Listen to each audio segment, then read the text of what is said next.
Firman Tuhan yang tertulis dalam Efesus 2 ayat 8 saudara. Sebab karena kasih karunia kamu diselamatkan oleh iman. Itu bukan hasil usahamu, tetapi pemberian Allah. Keselamatan adalah anugerah Allah yang diberikan kepada manusia dengan cuma-cuma melalui iman kepada Yesus Tuhan. Saudaraku dikasihi Tuhan, usaha manusia mencapai surga hanya akan sia-sia belaka. Karena sesuci atau sebaik apapun diri manusia, menurut pandangan dan pemikirannya, pada hakikatnya ia adalah manusia berdosa yang tidak layak di hadapan Allah. Firman Tuhan berkata bahwa kebaikan manusia itu seperti kain kotor di hadapan Allah. Mengapa?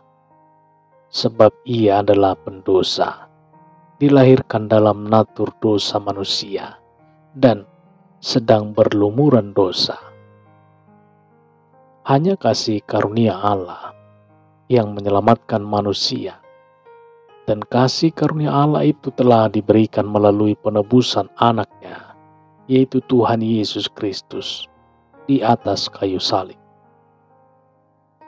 Kematian Yesus Kristus di atas kayu salib merupakan rancangan penebusan Allah bagi dosa semua umat manusia. Yesus Kristus disebut sebagai anak domba Allah yang menghapuskan dosa dunia. Ialah domba yang disediakan Allah untuk disembelih dan mencurahkan darahnya untuk penebusan segala dosa kita. Kasih karunia Allah ini harus diresponi dengan iman agar keselamatan itu menjadi hak milik bagian yang kekal selamanya. Sebab hanya orang-orang yang percaya kepada Yesus Kristus yang diberikan hak untuk menjadi anak-anak Allah, mewarisi kerajaan sorga. Saudara, seorang penjahat yang disalibkan di samping Yesus memberikan tanggapan terhadap perkataan salah satu penjahat di sisi lain yang tertulis dalam Lukas 23 ayat 40-42. Katanya, "Tidakkah engkau takut juga? Tidak kepada Allah, sedang engkau menerima hukuman yang sama." Kita memang selayaknya dihukum, sebab kita menerima balasan yang setimpal dengan perbuatan kita. Tetapi orang ini tidak berbuat sesuatu yang salah. Lalu ia berkata, "Yesus, ingatlah aku apabila engkau datang sebagai Raja." Kata Yesus kepadanya, "Aku berkata kepadamu, sesungguhnya hari ini juga engkau akan ada bersama-sama dengan aku di dalam Firdaus." Dari perkataan-perkataan salah seorang penjahat tersebut, kita dapat mengetahui beberapa hal mengenai kondisi hati dan pikiran penjahat ini. Yang pertama, ia menyadari akan keberdosaannya. Ia menyadari bahwa dirinya berdosa dan memang layak untuk menerima hukuman. Tidak seperti penjahat yang lainnya yang malah menuntut. Penjahat yang satu ini justru dengan rela mati menerima hukuman oleh karena dosa dan pelanggarannya. Jadi penting bagi kita untuk menyadari bahwa kita ini adalah orang berdosa dan pantas menerima hukuman. Tanpa kesadaran akan hal ini, kita tidak akan menerima pintu anugerah Allah bagi pengampunan dosa-dosa kita. Dosa kecil atau dosa besar pada hakikatnya sama saja. Semua dosa tidak pantas berada di dalam sorga. Oleh karena itu, dosa harus lenyap sekecil apapun. Yang kedua, ia percaya akan kebangkitan Tuhan Yesus Kristus. Perkataannya, apabila engkau datang sebagai Raja, merupakan iman percayanya bahwa Yesus Kristus akan bangkit dan berkuasa atas segalanya. Ini sungguh luar biasa, dan saya percaya ini merupakan pekerjaan Roh Kudus atas penjahat ini. Sehingga di atas salib sekalipun, di saat menderita dan dihukum sedemikian rupa, ia masih bisa berkata demikian. Yang ketiga, ia beriman kepada Tuhan Yesus. Perkataannya tersebut di poin kedua juga mengandung makna iman. Penjahat ini memiliki iman yang sungguh-sungguh kepada Tuhan Yesus. Yang keempat, ia meminta tolong kepada Tuhan Yesus. Perkataannya sekaligus merupakan permohonan agar Tuhan Yesus menolong dia yang tidak berdaya melepaskan dirinya dari penghukuman dan neraka. Ia pasti menyadari akan adanya neraka dan penghukuman yang menanti dia sesudah kematian dirinya di atas salib. Oleh karenanya ia meminta tolong kepada Tuhan Yesus yang memiliki kuasa untuk menghakimi. Yang kelima, ia mengakui Yesus sebagai Raja alam semesta. Perkataannya, Yesus, ingatlah akan aku apabila engkau datang sebagai Raja.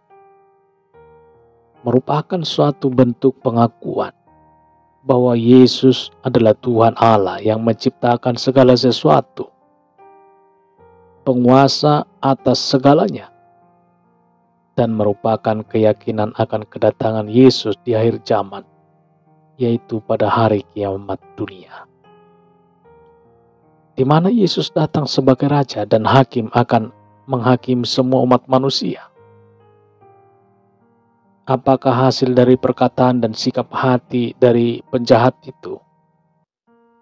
Tuhan Yesus berkata bahwa hari itu juga dia akan ada bersama-sama dengan Yesus di dalam Firdaus. Perkataan Tuhan Yesus merupakan perkataan yang mengandung kuasa untuk menghidupkan. Perkataan yang mengandung kuasa untuk menghakimi. Penjahat itu diberikan pembebasan dan keselamatan kekal. Ia diberi tempat di dalam Firdaus yang penuh sukacita, damai sejahtera. Jadi di atas kayu salib pun Tuhan Yesus menunjukkan bahwa dirinya berkuasa untuk menghakimi dan menentukan kemana orang akan pergi. Apakah ke neraka atau ke surga? Kelima poin sikap dari penjahat itu harus juga menjadi sikap kita dalam meresponi penebusan Kristus. Kitalah yang seharusnya disalibkan. Kitalah yang seharusnya disalibkan dan menerima hukuman mati karena dosa. Namun Yesus menggantikan kita. Ia menanggung kutuk dosa yang seharusnya kita tanggung. Roma 10 ayat 9-11 berkata demikian, sebab jika kamu mengaku dosa, mengaku dengan mulutmu bahwa Yesus adalah Tuhan, dan percaya dalam hatimu bahwa Allah telah membangkitkan dia dari antara orang mati, maka kamu akan diselamatkan. Karena dengan hati orang percaya dan dibenarkan, dan dengan mulut orang mengaku dan diselamatkan. Karena kitab suci berkata barang siapa yang percaya kepada dia tidak akan dipermalukan.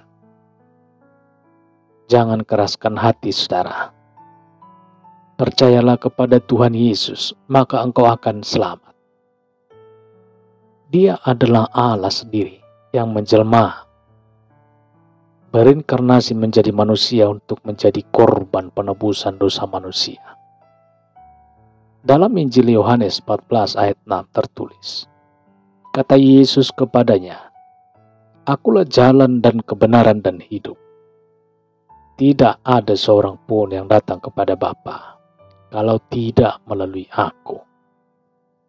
Dan dalam Injil Yohanes 11 ayat 25,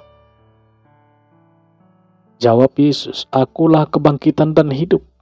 Barang siapa percaya kepadaku, ia akan hidup walaupun ia sudah mati."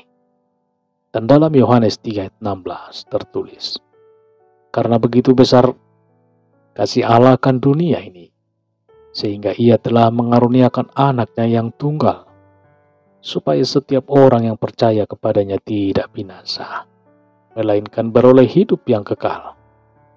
Saudara, kalau saudara telah membaca dan mendengar, mengetahui firman Tuhan ini, janganlah keraskan hatimu, tetapi berserahlah kepada Tuhan dan percayalah kepadanya.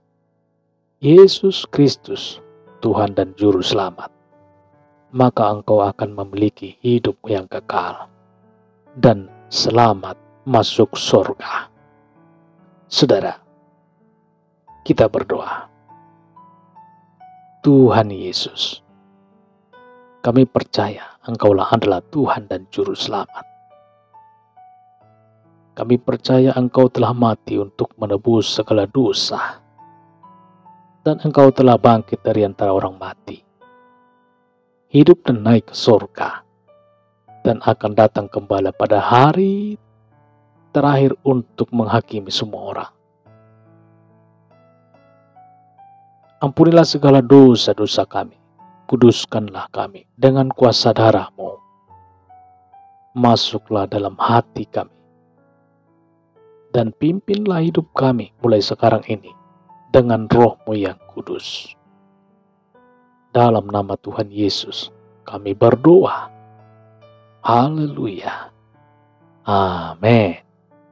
Saudaraku dikasihi Tuhan, mulai sekarang hidup kita bukanlah milik kita, melainkan Yesus Kristus yang hidup di dalam kita, yang hidup di dalam saudara.